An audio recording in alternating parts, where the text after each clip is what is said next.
Herod feared John, knowing that he was a righteous and holy man, and kept him safe. Mark 6:20. யோவான் நேர்மையும் தூய்மையும் உள்ளவர் என்பதை ஏரோது அறிந்து அஞ்சி அவருக்கு பாதுகாப்பு அளித்து வந்தான். இது கிறிஸ்து வழங்கும் வாழ்வு தரும் நற்செய்தி. கிறிஸ்துவே உமக்கு புகழ்.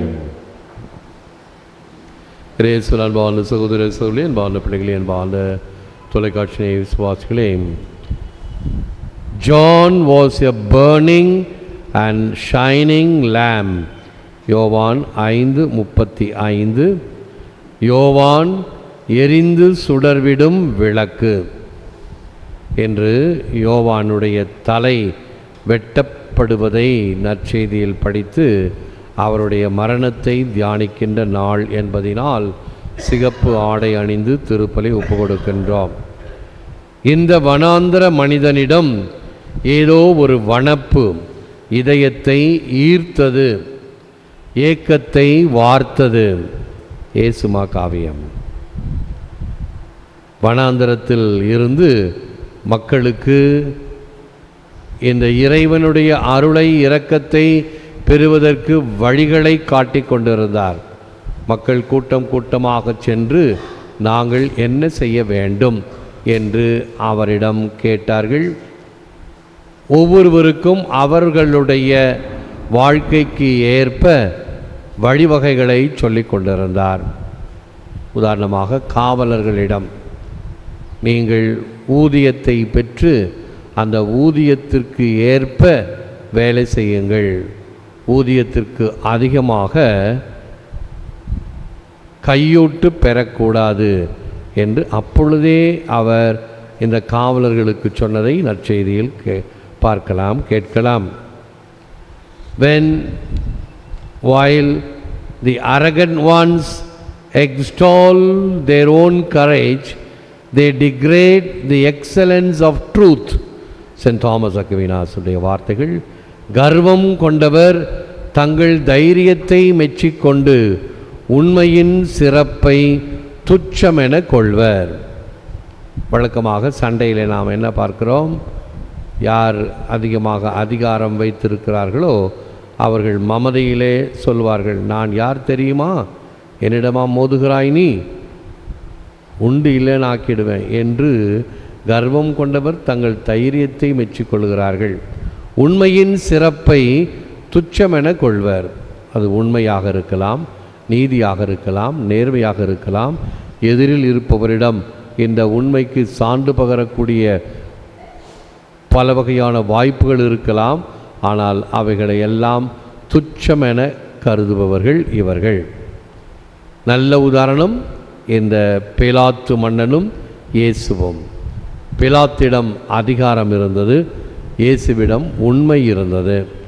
ஆகவேதான் உண்மையா அது என்ன என்று இயேசுவிடமே அவன் கேட்பான். அதிகாரத்தில் இருந்தவனுக்கு உண்மையை பற்றியோ அல்லது உண்மையினுடைய நிலைப்பாடை கொண்டவர்களை பற்றியோ அக்கறை இல்லை.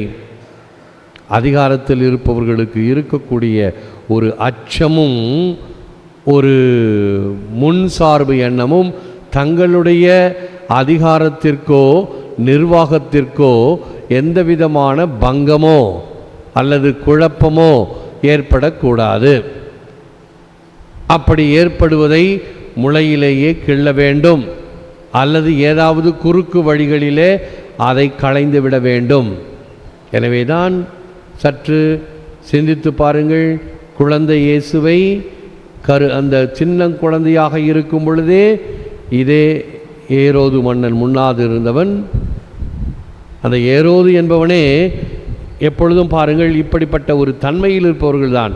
இன்றைய நற்செய்தியிலும் நாம் அதைத்தான் பார்க்க போகிறோம். யோவானுடைய தலையை வெட்டச் செய்வான்.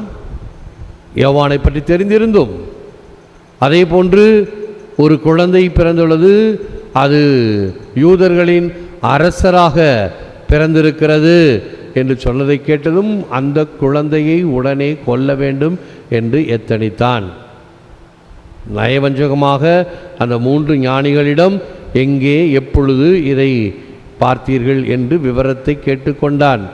நானும் போய் அவரை வணங்க வேண்டும் என்று குள்ளநரித்தனமாக நயவஞ்சகமாக சொன்னான். வணங்குவதற்கு அல்ல, கொலை செய்வதற்கு. ஞானிகள் வேறு வழியே சென்றதை பார்த்து உடனே அந்த நேரத்தை கணித்து முதலில் சொல்லுவான், 1 வயதுக்குரிய குழந்தைகளை கொல்லுங்கள். ஏன் வம்பு? 2 வயதுக்குள்ள குழந்தைகள்லாம் கொண்டுடுங்க. ஆக 2 வயது குழந்தை ஒரு அரசனுக்கு ஒரு எதிரியா? ஒரு அரசனுக்கு ஒரு பயத்தை கொடுக்கக்கூடிய பேர் வழியா? இங்கேதான் இந்த உண்மை ஒரு பக்கம் இருக்க, இந்த அராஜகம் இன்னொரு பக்கம். உண்மையின் சிறப்பை துச்சமென கொள்வார்கள். அது 1 வயசாக இருந்தால் என்ன, 2 வயசாக இருந்தால் என்ன? என்னுடைய அரசுக்கு குந்தகம் பாதுகாப்பு இல்லை, ஆபத்து என்று தெரிகிறதா, அழித்து விடுவேன். இதுதான் உலகத்தில் இருக்கக்கூடிய தன்மைகள். We are not likely to understand the reasons for everything that happens in this life. We need grace to believe, to change and even to forgive. வாழ்வில் ஒவ்வொரு நிகழ்வுக்கும் காரணங்களை நம்மால் அறிய இயலாது. விசுவசிக்கவும் மனம் மாறவும் மன்னிக்கவும் நமக்கு அருள் தேவை. பல சமயங்களிலே என்ன நடக்கிறது, ஏன் நடக்கிறது என்று நமக்கு புரியாமல் இருக்கலாம். புரிந்தவர்களுக்கு தெரியும், அல்லது இறை சித்தம் வேறு வகையாக இருக்கக்கூடும் என்பதை அறியாமல் நாம் அங்கலாய்த்து கொண்டிருப்போம். ஆனால் இறைவனுக்கு தெரியும், ஒவ்வொரு நிகழ்வும் அவருடைய சித்தத்திலிருந்து தான் வருகிறது. அதை உணர்ந்தோம் என்றால் நாம் அஞ்ச தேவையில்லை, பதட்டப்பட தேவையில்லை. John the Baptist chose to despise the commands of a tyrant rather than those of God. His example teaches us that nothing should be dearer to us than the will of God. Pleasing other people is of little value. Indeed, it often causes great harm.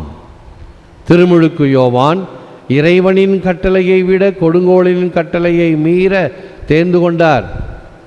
இறை சித்தத்தை தவிர்த்து வேறொன்றும் விலைமிக்கது அல்ல என அவரது முன்மாதிரிகை கற்பிக்கிறது. இறைவனுக்காக சான்று பகர்வேன், நீ என் உடலை கொள்ளலாம். எல்லோரையும் திருப்திப்படுத்துவது என்பது, பிறரை திருப்திப்படுத்துவதில் நாம் பெறுவது சிறு ஆதாயம். பெரும்பாலும் அது துன்பத்தையே ஏற்படுத்தும். எல்லாரையும் நாம் திருப்திப்படுத்த முடியாது.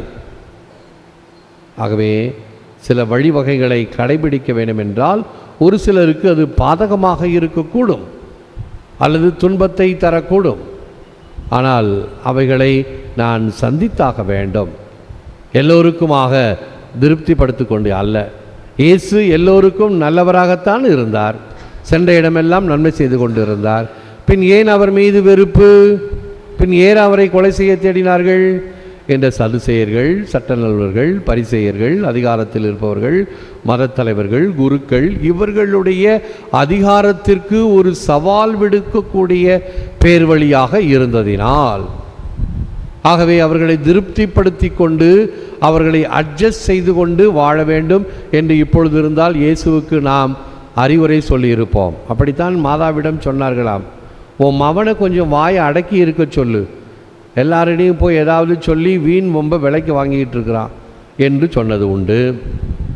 இன்னும் சில பேர், உன் மவனுக்கு பைத்தியம் பிடிச்சி போச்சு, அங்கேயும் இங்கேயும் பெதட்டிகிட்டு இருக்கிறான், என்ன ஆக போதோ தெரியல அப்படின்னு சொன்னப்போ தான் அவரை தேடிட்டு வந்தாங்க பார்க்கறதுக்கு தாயும் சகோதரர்களும்.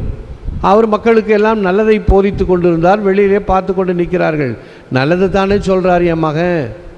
அப்போ அந்த தாயை பார்த்து, பிள்ளைகளை பார்த்து கூட்டத்தில் இருந்தவள் என்ன சொன்னாள்? உம்மை பெற்றெடுத்த தாய் பேறு பெற்றவள், நீர் அமுந்துண்ட வயிறு பாக்கியமானது என்றெல்லாம் இயேசுவின் தாயை பற்றி அவர்கள் புகழ்ச்சியாக சொன்ன பொழுதும் இயேசு அப்பொழுதும் என்ன சொல்லுகிறார்? யார் கடவுளுடைய வார்த்தைகளை கேட்டு அதன்படி நடக்கிறார்களோ அவர்களே என் தாயும் தந்தையும் சகோதரனும் சகோதரியும் ஆவார். இதுதான் இயேசுவினுடைய நிலைப்பாடு.